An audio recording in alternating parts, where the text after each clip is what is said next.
You may have heard the phrase, in the zone. It's when someone is performing at their optimal level, at their very best. It's when they're fully consumed by what they're doing, focused on the task at hand. Distractions are forgotten and time seems to stand still. Athletes provide us great examples of being in the zone.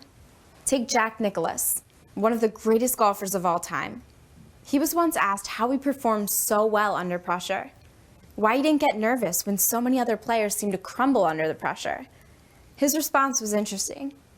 He said he was so focused on his next shot that he didn't have time to get nervous. In other words, he was in the zone. He was so consumed by his game that all the distractions disappeared, and that is when he performed at his very best. While athletes provide us many examples of being in the zone, others do as well. You can also see it clearly in the work of musicians, dancers, artists, and even world leaders. The zone, however, is not an elusive state reserved for the few. Everyone can get into the zone. So what exactly is the zone? It's that time, place, routine, or situation that allows someone to operate at his or her best, to do their best job, to give a task their all. When you're feeling strong and confident, you might be in the zone. If you're feeling frustrated, angry, or confused, you're probably not.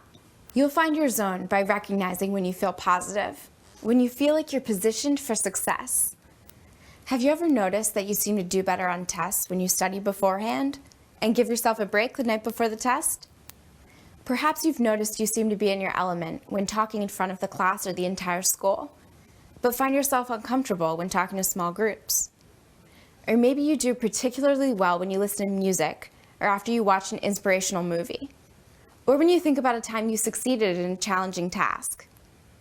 When you find those situations when you are happiest with your performance, when you are more often than not getting the results you desire, then you are on your way to finding your zone.